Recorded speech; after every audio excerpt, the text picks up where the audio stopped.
오늘 하나님이 우리에게 주시는 말씀은 다윗의 소원, 나의 소원이라는 우리 제목을 가지고 함께 하나님의 말씀의 은혜를 나누고자 합니다. 사람은 누구나 마음속에 소원을 가지고 살아갑니다. 어떤 사람은 자식이 좀 잘 되었으면 좋겠다, 그런 마음을 가지고 살아가는 사람도 있고, 또 어떤 사람은 평생에 좀 집을 한 채 내가 장만했으면 좋겠다, 이렇게 생각하는 또 분도 계시고, 또 건강이 나쁘신 분들은 또 건강의 복을 좀 내가 누렸으면 좋겠다. 그리고 또 돈이 없으신 분들은 또 돈이 좀 많았으면 좋겠다. 여러 가지 소원을 가지고 인생을 살아가는데, 그 가지고 있는 소원이 삶의 활력이 되기도 하고, 또 삶의 원동력이 되기도 하고 에너지가 되어집니다. 살아가는 삶의 목적이 되어지니까요. 네, 오늘 성경의 말씀 속에 기록되어진 다윗은 또한 다윗이 가지고 있었던 하나의 소원이 있었습니다. 그것은 바로 하나님의 성전을 건축하는 것이 다윗의 소원이었다라는 것입니다. 다윗의 소원이 얼마나 강렬했던지, 그리고 다윗의 소원이 얼마나 본인이 원하는 것이었던지 우리는 성경의 말씀을 통해서 잘 알고 있습니다. 역대상 17장에 기록되어진 그런 다윗의 그런 다윗성으로 하나님의 법궤가 옮겨진 이후부터 다윗의 마음속에는 한결같은 그런 마음의 소원이 있었습니다. 그 소원에 사로잡혀서 다윗은 성전을 건축하기를 힘쓰고 애썼습니다. 그러나 우리가 잘 알다시피 하나님께서는 다윗에게 성전을 건축하는 것을 허락하지 않으셨습니다. 그래서 다윗은 하나님의 그런 허락하지 않음에도 실망치 않고 그가 할 수 있는 범위 내에서 그가 할 수 있는 그런 준비로서 성전을 그런 계획을 하게 되어집니다. 내가 성전을 건축하지는 못하지만은 내 아들 솔로몬이 나의 소원을 이루어 주리라 라는 마음으로 성전을 건축하기 위한 준비를 하게 되었다라는 겁니다. 5월달 내도록 우리가 역대상 말씀의 그런 내용들을 묵상했는데 참 지루하리만큼 다윗이 성전을 건축한 그 일을 준비하는 과정들을 잘 이렇게 기록을 하고 있습니다. 21장 오르날의 타작마당을 매입함으로부터 시작되어진 다윗의 성전 건축에 대한 준비는 22장을 넘어서서 무려 29장의 말씀까지 이어지고 있습니다. 8장에 걸쳐서 성전 건축을 위한 준비가 기록되어졌다는 거예요. 성경 말씀에 여러분 이 한 장이 기록되어진다는 것은 이거는 실로 엄청난 것입니다. 한 장이 기록되어진다는 것은, 그리고 심지어는 어떤 사건은 기록되어지지도 않고 또 어떤 사건은 한 줄로서 끝나버리는 것들이 있는데, 다윗의 성전 건축을 위한 그런 준비는 8장에 걸쳐서 기록되어졌다라는 것은 하나님께서 이 다윗의 성전 건축에 대한 굉장한 그런 의미 부여와 그런 중요성이 나타나는 그런 부분이 아닌가 합니다. 다윗의 성전 건축을 준비하기 위한 그 때는 예루살렘 성전으로 그 법궤가 옮겨진 이후 38세, 대략 38세로부터 시작되어져서 다윗이 죽기까지 70세의 그 나이까지 준비가 되어졌는데, 무려 30년이 넘는 시간 가운데에 다윗이 성전 건축을 위한 준비를 하였다라는 거예요. 30년의 그 세월 동안. 그러니까 실질적으로 통일왕국을 이루고 난 이후부터 다윗의 모든 삶의 그런 과정들은 하나님의 성전을 준비하는 그런 삶으로 그의 모든 인생을 그렇게 하나님 앞에 올려드렸다는 겁니다. 다윗에게 있어서 성전 건축이 의미하는 것이 무엇입니까? 살아계신 하나님에 대한 감사의 고백이라는 거예요. 왜 그렇습니까? 일개 시골 촌부, 아무것도 보잘것없잖아요. 아무런 보잘것없는 그 목동 다윗을 하나님께서 이스라엘 왕의 주권자로 삼으시고 하나님께서 이스라엘의 최고의 높은 자리에 앉히셨으니, 다윗의 그런 고백이라는 것은, 하나님을 향한 감사의 고백이라는 것은 이로 말할 수 없는 것이 아니겠습니까?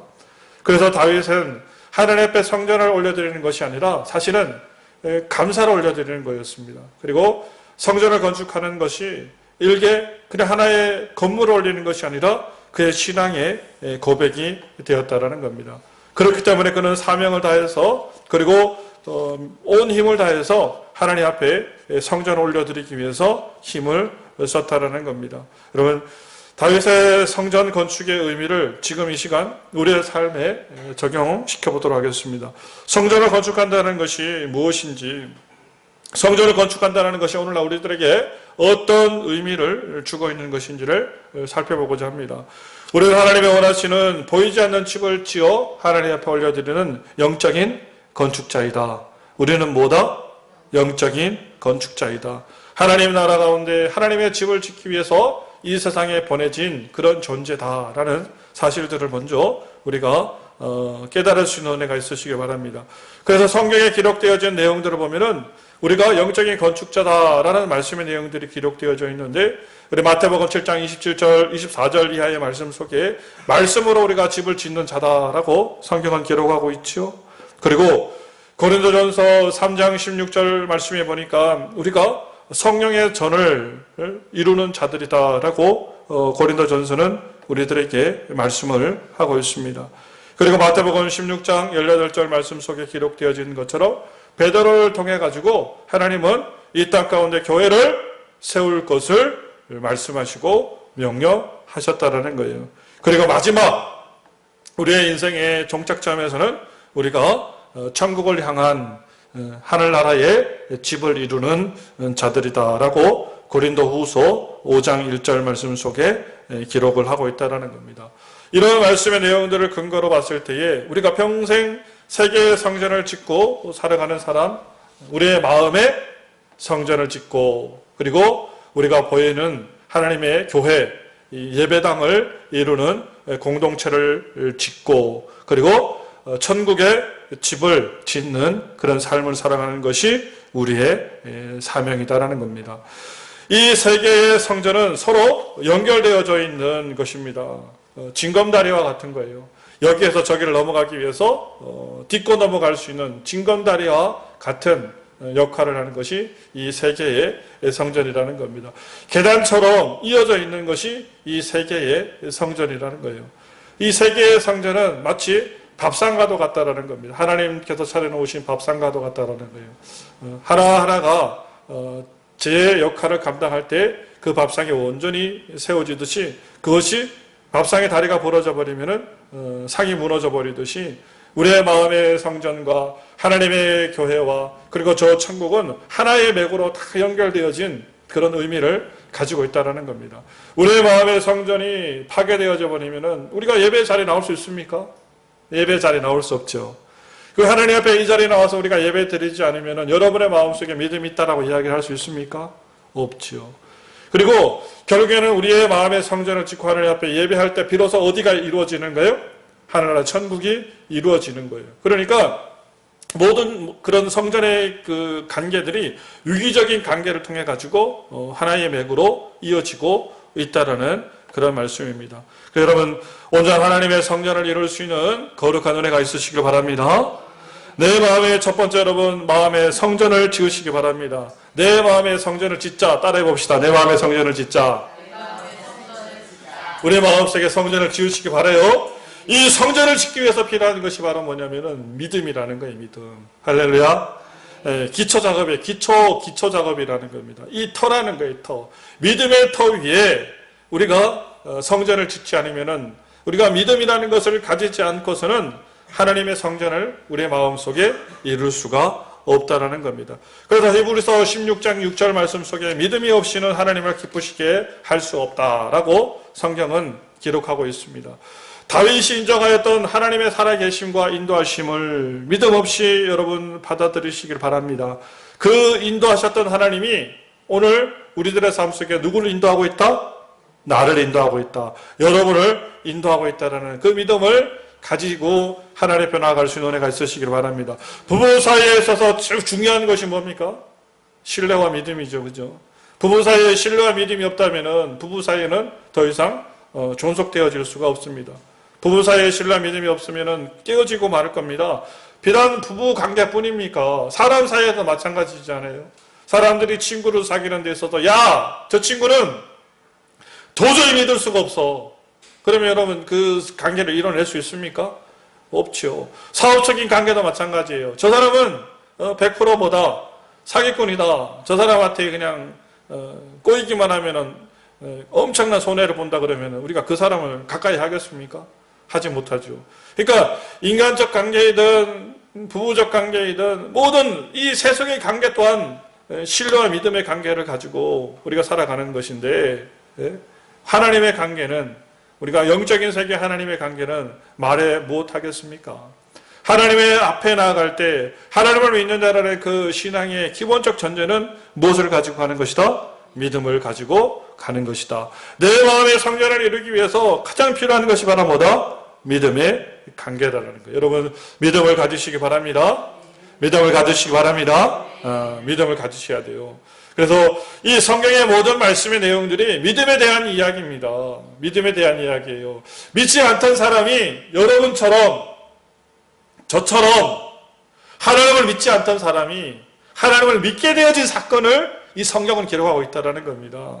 안준뱅이가 하나님을 만난 이야기예요. 안준뱅이가 성전 미문에서 앉아있다가 성전 미문에서 구경하고 있다가 성전 미문에 앉아서 아무런 소망이 아무 소망이 없이 앉아있던 그 안진뱅이에게 주님은 찾아가주셔서 그 안진뱅이를 이렇게 세우시는 거예요. 그러면서 그 안진뱅이의 마음속에 뭐가 싹트기 시작하는 겁니까? 믿음이 싹트기 시작하는 겁니다. 그래서 사도행전 3장 4절 말씀 속에 기록하고 있죠. 베드로를 향해서 요한을 향해서 무엇을 줄까 바라던 그 안진뱅이가 무엇합니까? 나에게 은과 금은 없지만은 내게 있는 것으로 내게 주노니 곧 나사렛 예수 이름으로 일어나 걸으라 얘기하니까 그 안진뱅이가 벌떡 일어나는 거예요. 할렐루야. 그 하나님의 살아계심을 경험하게 되어지지 않습니까? 그러니까 하나님을 알지 못하던 안진뱅이가 누구를 만나게 되어진 사건, 하나님을 만나게 되어진 사건이 이 성경의 말씀에 기록되어져 있다는 겁니다. 그리고 눈먼 자가 하나님을 만난 사건이 기록되어져 있죠. 마태복음 20장 30절 맹인 두 사람이 지나가는데 예수가 지나간다라는 이야기를 듣는 거예요. 눈먼 자들은 앞을 볼 수가 없으니까 들을 수밖에 없는 거예요. 사람들이 수덕수덕 하는 거예요. 하나님이 지나간다. 예수님이 지나간다. 야, 그 예수님은 정말 모든 것을 할 수 있는 가능의 하나님이라더라. 그러니까 눈먼 자가 앞을 바라보지 못하는 자가 뭐 하는 거예요? 예수님 나 좀 돌아봐 주십시오. 나 좀 돌아봐 주십시오. 사람들이 얘기하는 거예요. 조용히 해라 얘기하는 거예요. 그러니까 더 크게 얘기하는 거예요. 예수님 나 좀 살려주십시오. 나 좀 보게 해주십시오. 얘기하는 거예요. 그때 예수님의 눈에 누가? 두 눈먼 맹인이 딱 캐치가 되어지는 거예요. 주님께서 눈을 뜨게 해주신 거예요. 할렐루야. 눈먼 자가 누구를 만남으로? 그리스도 예수를 만남으로 그들의 마음속에 신앙이 돋아나는 사건이 기록되어진 것이 이 성경이라는 겁니다. 병 걸린 자들이 누구를 만나서? 예수님을 만나서 치유함을 받게 되어지는 은혜가 성경에 기록되어져 있다는 거예요. 여러분 주님을 만나시기 바랍니다. 믿음의 그리스도 예수를 여러분의 마음속에 모셔드리기 바랍니다. 무엇을 가지고?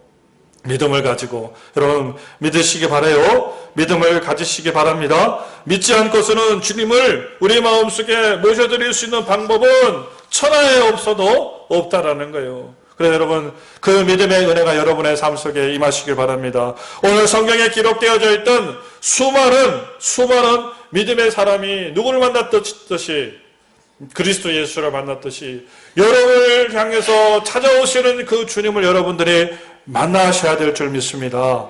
아멘.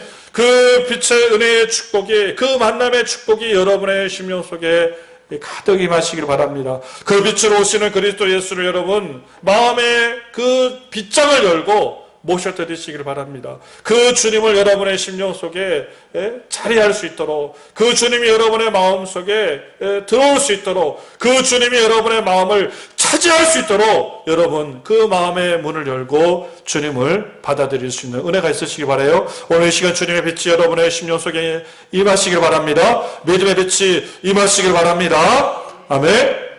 가난한 자도 오시오, 병든 자도 오시오, 괴로운 자도 오시오, 모두 오시오예요. 모두 오시오.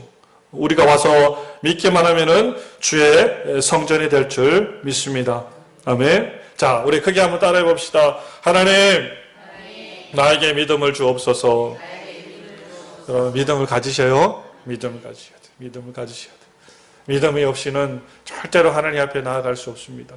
믿음이 없이는 하나님을 내 아버지로 고백할 수 없습니다. 그 하나님이 천지를 창조하시고 그 하나님이 세상의 모든 것을 만드셨는데, 그리고 지금까지 나의 인생 속에서 나와 더불어 함께 해주셨는데, 그것을 바라보지 못한다면은, 우리가 그것을 알지 못한다면은 우리가 버린 자식, 그리고 사생아와 같은 그런 자녀가 될 수밖에 없다라는 거예요.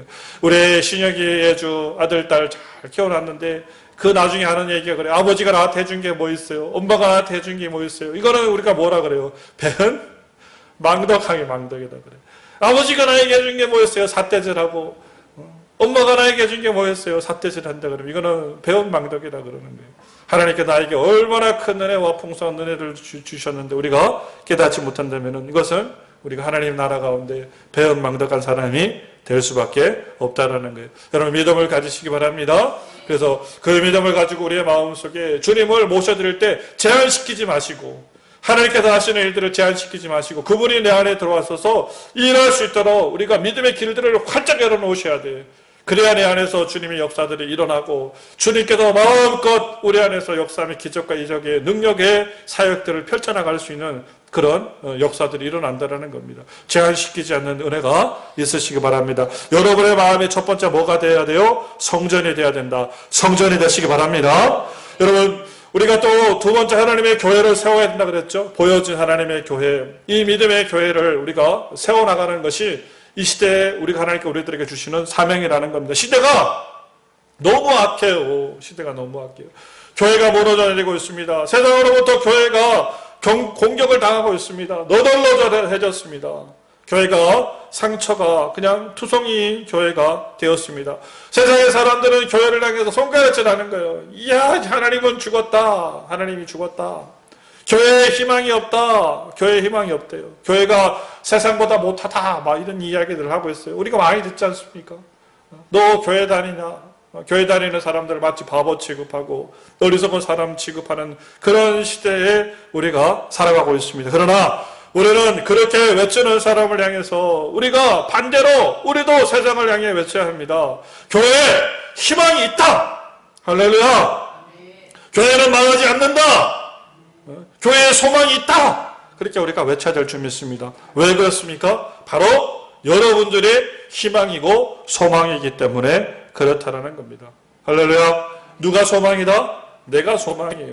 하나님 보시기에 내가 하나님의 교회의 소망이고 하나님 보시기에 여러분이 하나님 나라의 희망이 되어지기 때문에 그렇다라는 겁니다. 여러분 만약에 우리가 바로 희망을 그리고 소망을 놓쳐버리고 그리고 우리가 세상을 살아간다 그러면은 하나님의 역사의 온전한 뜻을 이뤄낼 수가 없습니다. 그리고 만약에 교회가 문 닫는 교회가 있다 그러면은 여러분 그것이 하나님이 없어서 문 닫는 그런 문제가 되어지는 것이 그 안에 믿는 한 사람이 존재한다 그러면은 믿는 한 사람의 정말 하나님을 바라보는 그 사람이 있다면은 그 교회는 온전히 하나님의 그 뜻을 이뤄내며 하나님의 역사를 이뤄낼 수 있는 그런 은혜가 있을 줄 믿습니다.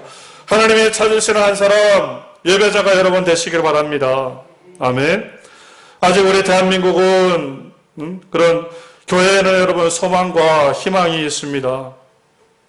하나님의 교회를 세울 수 있는 은혜의 축복이 여러분의 삶 속에 있으시길 바랍니다. 이 선악의 논리 가운데 빠져있기 때문에 그래요. 무슨 논리에 빠져있다? 선악의 논리 가운데 빠져있다는 거예요.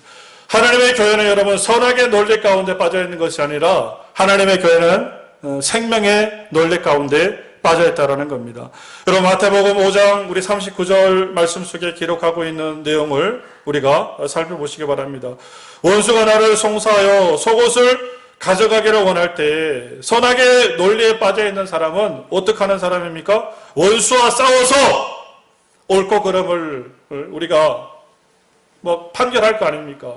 네가 왜 내 거를 뺏어가느냐. 그러나 여러분 생명의 논리는 무엇을 얘기하는 자들이에요? 거듭까지 내어줄 수 있는 그런 사람이 생명의 논리 가운데 살아가는 사람이라는 겁니다. 여러분, 원수가 오른밤을 치면은 선악의 논리는 무엇이에요? 왜 네가 내 뺨을 때리냐? 멱살을 잡고 흔드는 것이, 내가 잘못한 것도 없는데 왜 그러냐? 멱살을 잡고 흔드는 것이 선악의 논리라는 겁니다. 근데 생명의 논리는 뭐예요? 우리의 왼뺨, 다른 뺨도 돌려댈 수 있는 것이 생명의 논리라는 겁니다. 결국 하나님의 교회가 그러면 선악의 논리에 빠져있기 때문에 오늘 이 땅 가운데 이 교회가 어려움에 처해져 있는 거예요. 맞죠? 교회 안에 다 네가 잘했니? 또 네가 문제니? 나는 뭐 잘하니? 나는 괜찮니? 이 논리 가운데 빠지지 않습니까? 세상 가운데 송사하고 세상 가운데 교회의 판결을 맡기는 그런 처지 가운데 놓여져 있는 그 시대가 바로 이 시대의 교회의 현실이라는 겁니다. 여러분, 하나님의 교회를 세울 수 있는 은혜가 있으시기 바랍니다. 우리의 정원교회는 선악의 옳고 그름의 논리가 아니라 하나님의 생명의 논리가 흘러넘칠 수 있는 교회가 되었으면 좋겠습니다. 하나님의 생명의 논리가 넘쳐날 수 있는, 하나님께서 기쁘시고 하나님께서 바라시고 하나님께서 원하시는 것이 무엇인지를 우리가 분별하여서 살아갈 수 있는 믿음의 그런 교회, 우리 정업교회, 정업의 공동체를 세울 수 있는 은혜의 축복이 있으시기를 바랍니다. 여러분, 천국의 세 번째 마지막 우리 천국의 집을 짓고 살아갈 수 있는 은혜가 있으시기를 바랍니다. 아멘. 천국에 따라붙어 천국의 집을 지읍시다. 퇴근 시간이 되면은 지하철이나 버스나 도로, 자동차가 각자의 집을 향해서 달려가고 있습니다. 특히 많은 지하철, 버스 안에서 우리가 웃을 수 있는 것은 우리가 왜 그랬습니까? 퇴근 이후에 우리가 집에 갈 수 있으니까, 본향에 갈 수가 있기 때문에 그렇습니다. 사랑하는 아버지, 어머니, 아들과 딸이 기다리는 우리 집을 갈 수가 있기 때문에 우리가 기쁘게 웃으면서 갈 수가 있다는 거예요. 만약 일을 마치고 내가 갈 곳이 없다라고 가정한다면은, 또는 나를 반겨주는 사람이 아무도 없다라고 가정한다면은 얼마나 여러분 적막하겠습니까? 그렇죠? 놀이터에 3, 4, 5 아이들이 모여서 놀이를 하고 있습니다. 땅 따먹게 합니다. 또 술래잡기도 하고 고무줄놀이도 하고 있습니다. 근데 시간이 점점 흘러서 어둠이 내리기 시작합니다. 그때 어디선가 내 사랑하는 친구들의 이름을 부르기 시작합니다.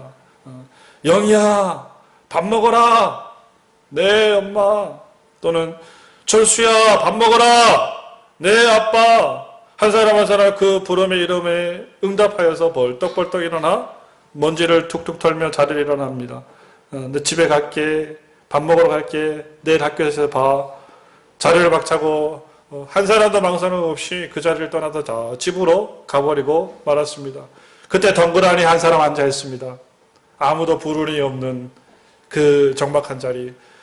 혼하고 밝을 때는 같이 그냥 뛰어놀고 함께 즐겁게 놀고 땅 따먹게 하고 술래잡기 하고 하다가 어느 순간 그 아이들이 떠나간 자리, 아무도 부르니 없는 그 자리 홀로 남아있다고 여러분 상상해 보시기 바랍니다. 상상이 되십니까? 이것이 갈 곳 없는 인생의 비극이라는 것입니다. 집으로 가지 못하는 것은 슬픔을 넘어서 고통이라는 거예요. 슬픔을 넘어서 고통. 돌아올 것을 여러분 준비하시기 바랍니다. 천국을 준비하시기 바랍니다. 천국의 집, 하나님이 부르시는 그 집, 그것을 준비하는 것이 우리 인생의 목적이라는 거예요. 우리의 인생의 사명이라는 겁니다. 다 불렀는데 누구 나와라, 누구 나와라, 누구 나와라 다 불렀는데 내 이름이 거기에 빠졌다고 생각을 해보십시오. 내 이름이 빠졌어. 나는 천국의 자격자, 하나님이 쓰신 그 생명책 가운데 내 이름이 기록되어지지 않았어. 그 적막함이라는, 그 아픔이라는 것은, 그 마음의 서글픔이라는 것은 가히 상상할 수 없는 그런 것일 것입니다. 여러분, 천국의 집을 준비할 수 있는 은혜가 있으시기 바랍니다. 머지않아서 해가 저물어 올 거예요. 머지않아서 저물어 올 겁니다. 인생의 때가 점점 가까이 다가올 것입니다. 함께 즐겁게 놀던 친구들 하나 둘 떠나가 버리고, 그리고 아무도 남아있지 않는 그리고 적막한 그곳에 홀로 남게 되어질 그날이 올 줄 압니다. 여러분, 누가 뭐라 해도 이 사실은 우리가 부정할 수 없습니다. 우리가 부인한다 그래가지고 이것이 부정되어지는 것도 아니고 아니 간다 그래서 아니 갈 수 있는 것도 아닙니다. 하나님이 부르시면은 예나 없이 우리 젊은 우리 친구들도 가야 되고 저도 가야 되고 우리 연세 드신 분들도 가야 되고 다 하나님 예배하시는 그 나라 천국을 우리가 가야 될 그런 형편과 사정 속에 놓여 있다라는 거예요. 여러분, 천국의 나라를 준비하시고 하나님의 집을 준비할 수 있는 은혜가 있으시기 바랍니다. 오늘 성경 말씀을 통해서 역대상 다윗은 성전을 건축하기 위해서 왕으로서 평생을 헌신하며 준비했습니다.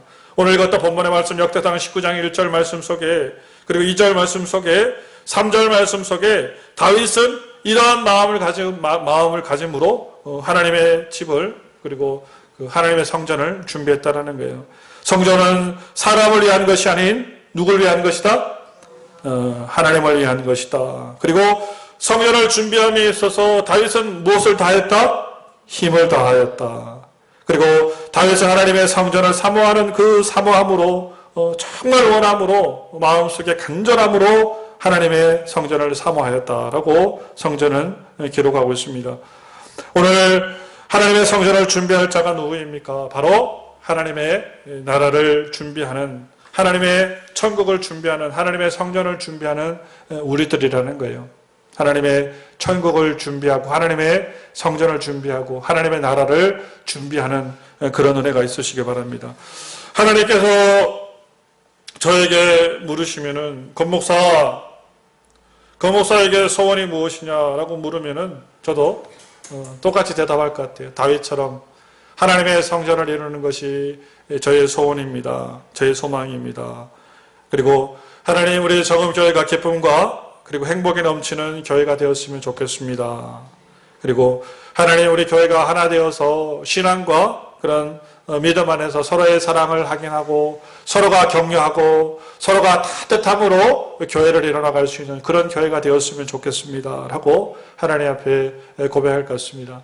다윗의 소원이 바로 나의 소원이고 다윗의 소원이 바로 우리 모두의 소원이 아닌가라는 생각을 합니다. 하나님의 교회를 여러분 채울 수 있는 그런 은혜가 있으시길 바랍니다.